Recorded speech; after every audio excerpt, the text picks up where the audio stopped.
funny things to put in between, guys. I'm sorry. You can just dance or something. Yeah, the interpretive dance was great. I can do like the Ashley Simpson hoedown from SNL, but I won't, so that would be awkward. This one's called The Disconnect. I find this a running theme in my life. So, good. Yeah. Sometimes I look in the mirror and feel disconnected from myself. The picture I see is me, but the person I feel is not, as if I stand outside of myself behind a universal wall separating dimensions. I have time loss when I know exactly where I've been and for how long. The memories existing linearly at the back of my eyes, but the timeline I'm reading has been peeled from my brain, like those clear picture books in a children's book. Stacked on top of a basic background, I am left staring at what was me while still being the foundation for who I am. The foggy recesses of my mind have never been so sharply contrasted as I struggle to explain myself and my other self. I'm one entity with two reflections and one memory, leaving an unsettled questioning of who am I every time I look in a mirror.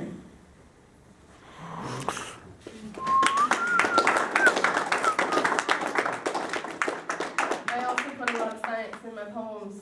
Go science. I studied neuroscience, so it's kind of nifty. This one's called Well Water. I think I tread water in the ocean of my subconscious far more often than the majority of my species. But what evolutionary purpose this ability has escapes the educated mush in my head, as I can only keep myself afloat for so long before I socially drown. I've been putting together the puzzle that solves my disconnect. The first piece fell into place when I realized other people do not consciously remind themselves to perform subconscious actions or understand the notion of struggling with the concept of present, as time and space are arbitrary in the recesses of my mind. When asked to elaborate, the only analogy I can scrounge up is being buried within the darkest part of yourself, experiencing the world on a dingy 12-inch screen. The images feeding through your optic nerve are pixelated and choppy, submating my detachment. But all that ever follows are blank stares and subject changes, invalidating my feelings as I cathartically pour them out, hoping others will cup their hands beneath my waterfall of words and drink the water that is my soul, so I stop feeling so lonely. Can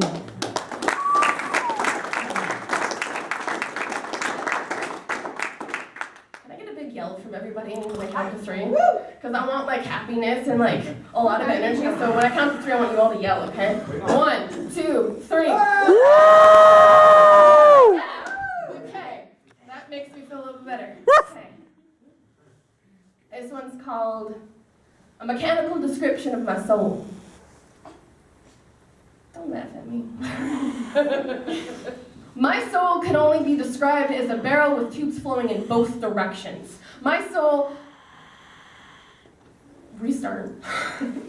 My soul can only be described as a barrel with tubes flowing in both directions. The souls of others pump in when my barrel is empty and mix to become my nectar of existence. See, I do not produce my own soul. I am whole only when it is full from others. But I am not selfish, for the tubes not only pump in, they pump out. I willingly pump out the soulful nectar that is me, and so often I do not receive at the rate that I pump. And if my rudimentary math skills serve me right, if my intake is slower than my output, my barrel will be empty before even I can take a sip of that sweet nectar everyone else is tasting. See, I give because I get. I give because I want to be given to. I give because I understand this is a full cycle, but too many people do not see the consequences of their greed. My barrel is bone dry, collapsing inward from the force of the tubes constantly sucking, not realizing they should be pumping, because I have nothing left to give them, because as I said before, I do not produce my own soul.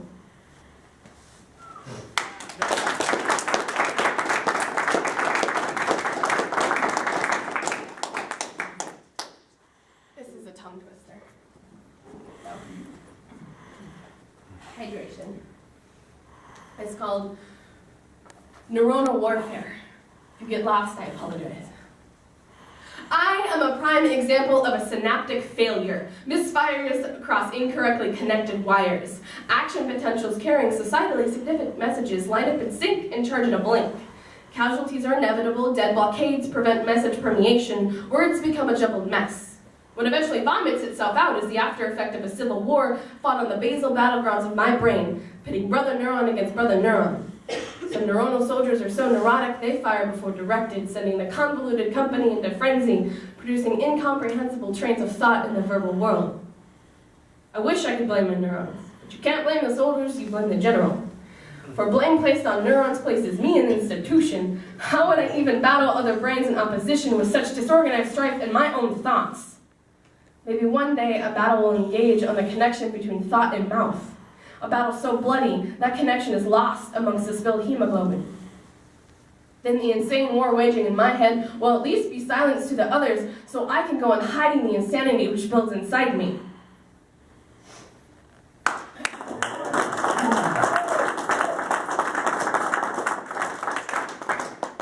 Attempt the memorization thing again.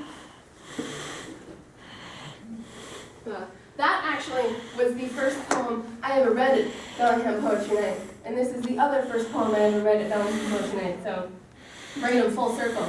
And it sucked, so I want it to be good. Illusions, contusions on the lobe across the globe, insane! Declarators they stare through my window pane.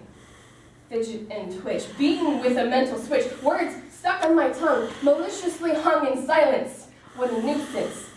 Drooling is pulling, but plotting to end itself, no longer dustingly damned on that shelf. Haunted and wanted, chased and erased by insane, but oh so real dreams, with technically false screams. All for what reason? I smell treason. Implanted insanity for the sake of a fucking rhyme. It's so sublime.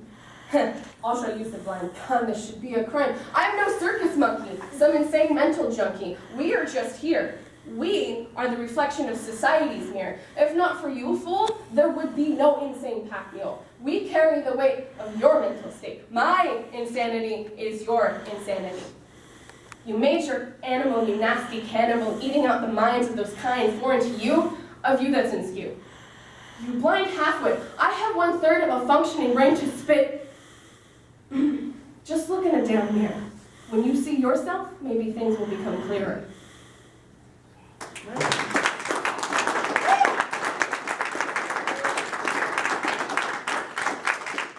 took well over a year to conquer that poem.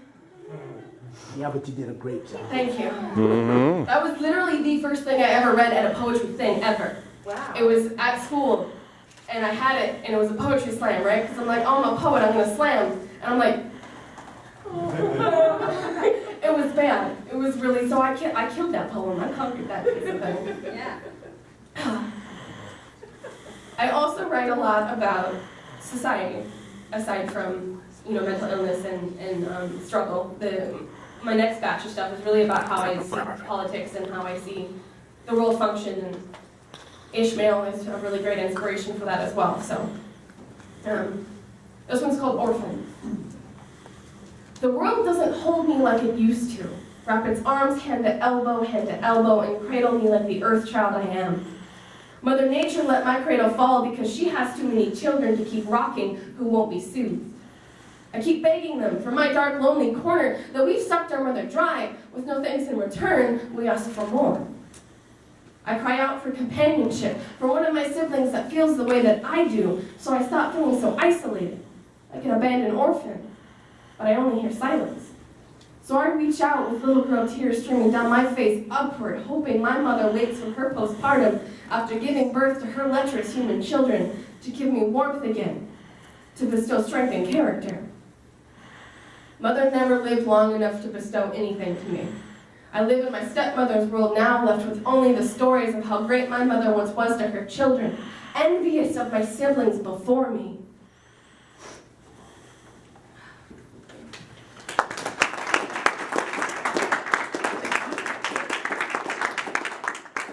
How are we doing on time?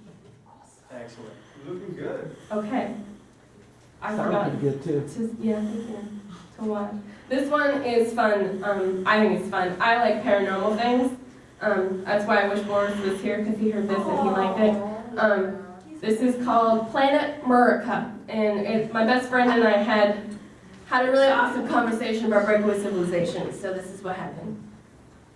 I was in the middle of one of my talks, spinning my head through the infinite bounds of space and wrapping my hands around conspiracies when I tripped on the topic of breakaway civilizations, prompted with the question, would you go? I tease through every scenario. Do I get to say goodbye? How do I know it's not an alien abduction? Is there imminent pending doom? Can I choose a companion? Until I stripped it all and was left with the basic, would you go? Of all the crazy labeled ideas I preach, of all the hate I spit at humans, their inability to cohabitate with anything except their own greed, I don't know, honestly, if I can leave. I sound so hypocritical to warn other Homo sapiens of the mother culture influence when I can't shy from it. But after hours of deliberation, I discovered during my hypothetical exodus that I love Mother Earth, but hate my stepmother culture and her billions of children. For example, my conspiracy cohort and I concluded one scenario. Planets terraformed for retrospective countries, leaving 500 million on Earth as guided by those stones in Georgia. Planet Murica is where I'd be sent to, but in the absence of imminent doom, I'd rather fend for myself here than follow my cursed culture into inevitable doom. I find it unfair that I have to pack up and leave based on the idiocy of those around me, because in the Darwinian world, the weakest links would be left behind without hesitation. So I elect to stay here with other intelligent beings and better the Earth by shipping off the poison into the sparkly black oblivion. However, given the more likely opportunity of being asked in a melodramatic fashion of insanity by a broken but otherworldly civilization, I still choose to get the hell out of here, because I know realistically it's much easier to pluck a single flower from a garden of weeds than it is to exhaust all efforts to eradicate every weed to let one flower bloom. Woo! I'm a fan. Thank you. That was also, I read Ishmael and it changed my life, so thank you. David, I'm going to say this one's for you because it's about cigarettes, but it's not written about you, so don't worry. I don't know what that means, man, because I am jonesing. Well, you're going to joke more after this one. It's called Let's Have a Cigarette. My conditional response to your face, I need a damn cigarette. Because if I puff a stick, so will you. Standing together in the frame of a flickering flame until ashes to ashes, we all fall down. I'll be sure to burn through my faulty matches first before I fumble out that purple lighter we found on a dark beach up north that one weekend. Now just an instrument of prolonging our awkwardly happenstanceful extended state of standing in proximity to one another. Something we once did without the need of cigarettes. The fire burning without artificial fuel, ignited between our bodies' chemically connected string theory. As I stare at the end of your wafting wand of wisdom, the orange glow radiates in my red-stained eyes, and I think, our passion, metaphorically burned down to the orange glow of a cigarette we share, our love falling with a single finger flick of ashes. I stand inhaling your smoke-flavored exhales, the closest I get to tasting your mouth now. I drown my lungs in tar, suffocate on the smoke I can't choke out, dance with the cancerous devil if we stand together again, share something again, while I watch the fading orange glow of what once was.